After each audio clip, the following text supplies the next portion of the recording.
Everyone, कैसे हैं आप सब। नारायण एडुकेयर एकेडमी के ऑफिशियल चैनल पे आपका स्वागत है। मैं जीएस फैकल्टी पॉलिटी के पार्ट 2 में भारत का संविधान आपके सामने लेकर आया हूं और आज हम पढ़ेंगे भारत का संविधान, कॉन्स्टिट्यूशन ऑफ इंडिया। बताने से पहले मैं आपको संविधान का अर्थ बताऊंगा।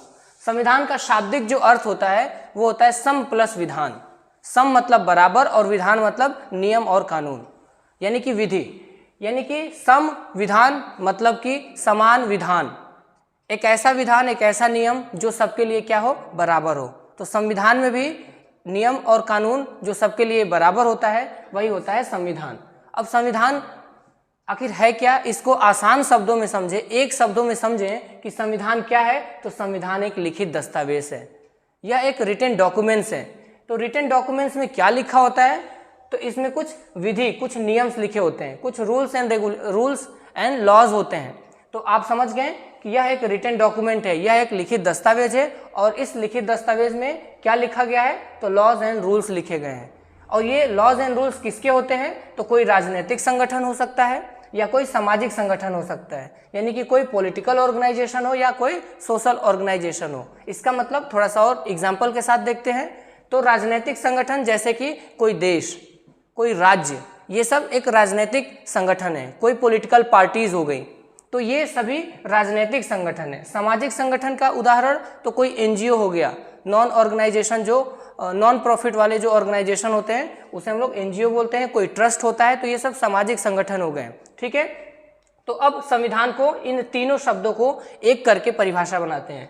तो राजनीतिक या सामाजिक संगठनों का नियम कानून जो किसमें लिखा होता है, एक डॉक्यूमेंट में लिखा होता है, एक किताब में लिखा होता है, और वही डॉक्यूमेंट, वही किताब क्या कहलाता है, संविधान कहलाता है।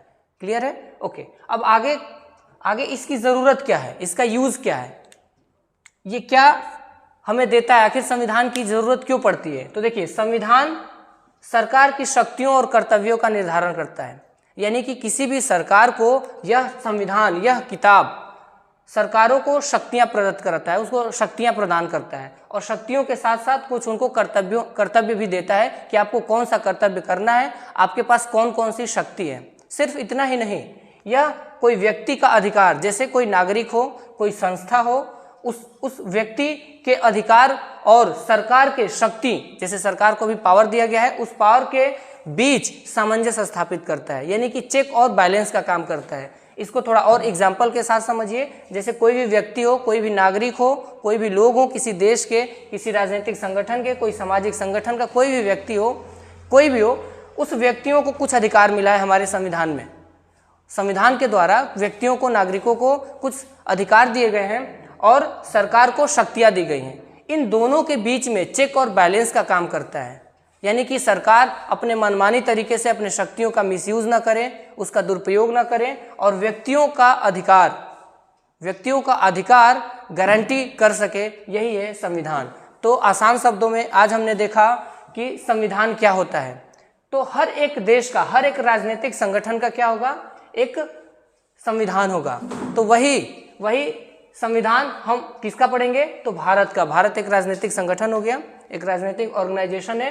तो इस राजनीतिक संगठन यानी कि भारत का संविधान हम इसमें कंटिन्यू करेंगे। तो आई होप आप समझ गए होंगे संविधान क्या है। आसान शब्दों में, संविधान एक लिखित दस्तावेज है जिसमें नियम कानून लिखे होते हैं। और ये नियम कानून किसके होते हैं, तो कोई राजनीतिक संगठन हो सकता है या कोई सामाजिक संगठन हो सकता है। इसके यूज क्या है, तो ये सरकार को शक्ति प्रदान करता है और कुछ कर्तव्य का निर्धारण करता है। लोगों, व्यक्तियों के अधिकारों और सरकार के शक्तियों के बीच ये चेक और बैलेंस का भी काम करता है। तो आई होप आप समझ गए होंगे कॉन्स्टिट्यूशन। ठीक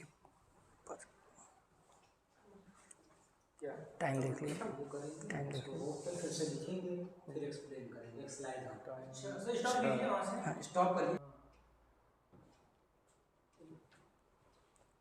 ओके, तो हमने देखा भारत का संविधान। हमने क्या देखा, भारत का संविधान और संविधान का परिभाषा।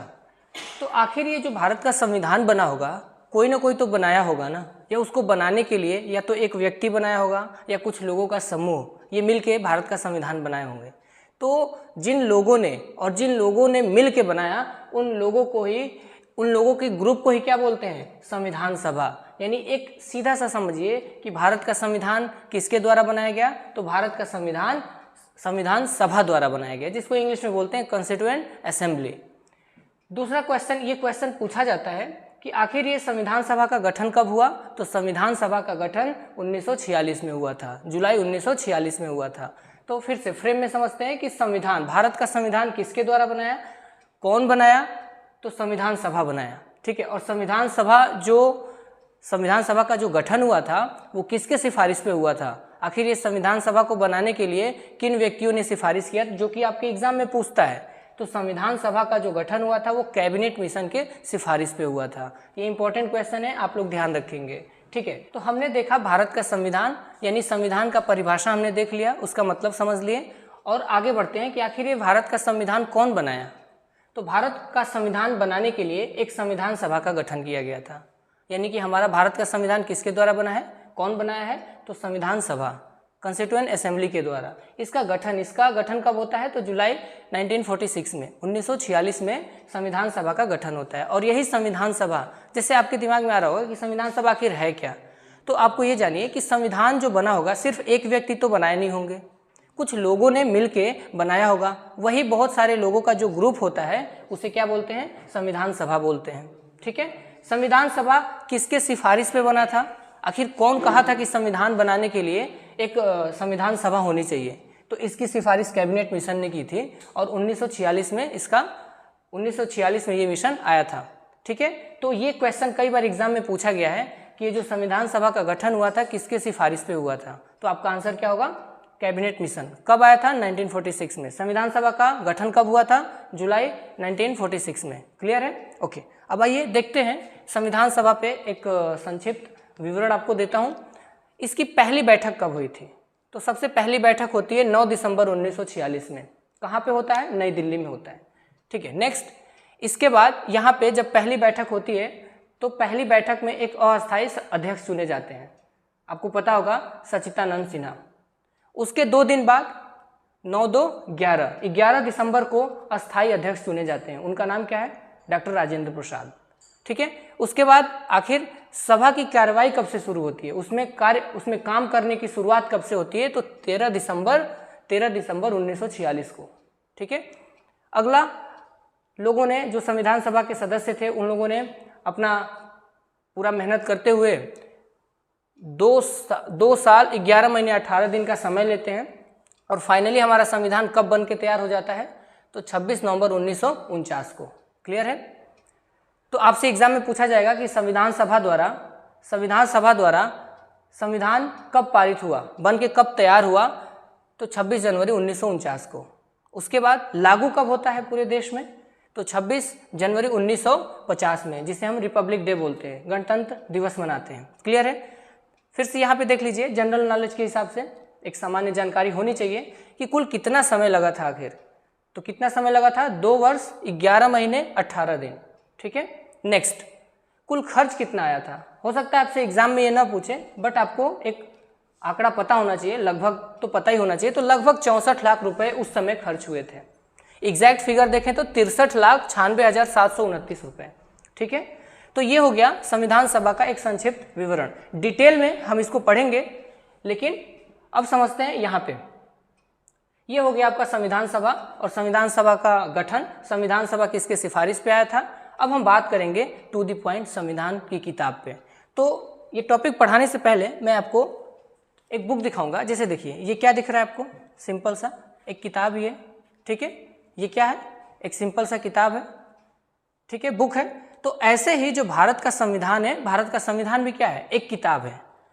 और इस किताब में, जैसे कि आपने भी देखा होगा, कोई अगर आपके पास बुक होगा तो बुक में भी अलग अलग यूनिट होते हैं, अलग अलग यूनिट होते हैं। यूनिट में फिर सेक्शन, उसमें लेसन होते हैं अलग अलग, और लेसन में कभी कभी कोई डेटा आता है, कोई आंकड़ा आता है, कोई फिगर आता है, तो उस आंकड़े को एक लास्ट में, बुक के लास्ट में आपने देखा होगा कि एक लिस्ट बना दी जाती है। यानी इसी चैप्टर में जगह कम होने की वजह से उसको और ज़्यादा एक्सप्लेन करने के लिए, डिटेल में बताने के लिए चैप्टर के लास्ट में एक लिस्ट दे दी जाती है, ठीक है। तो जैसे एक किताब, यूनिट, लेसन और लिस्ट में डिवाइड होता है, वैसे ही हमारा संविधान भी है। हमारे संविधान में भी हम संविधान को पार्ट यानी भाग में बांटे हैं। उस पार्ट में अलग अलग आर्टिकल्स हैं, अनुच्छेद हैं, और उन अनुच्छेदों को और ज़्यादा डिटेल में बताने के लिए अनुसूची बनाई गई है, जिसको शेड्यूल बोलते हैं। कॉन्स्टिट्यूशन, उसमें पार्ट होते हैं, अलग अलग पार्ट में डिवाइड होता है, आर्टिकल्स होते हैं और शेड्यूल होता है। तो आपसे यहाँ पे 2 क्वेश्चन पूछा जाता है कि जब संविधान बना था, हमारा जो मूल संविधान था ओरिजिनल, कब तैयार हुआ था बनके और कब लागू हुआ था? तो 26 जनवरी 1950 में जब संविधान बन के लागू हो गया था, तो उस समय हमारे संविधान में कुल कितने भाग थे? यहाँ से क्वेश्चंस आते हैं आपके एग्जाम में।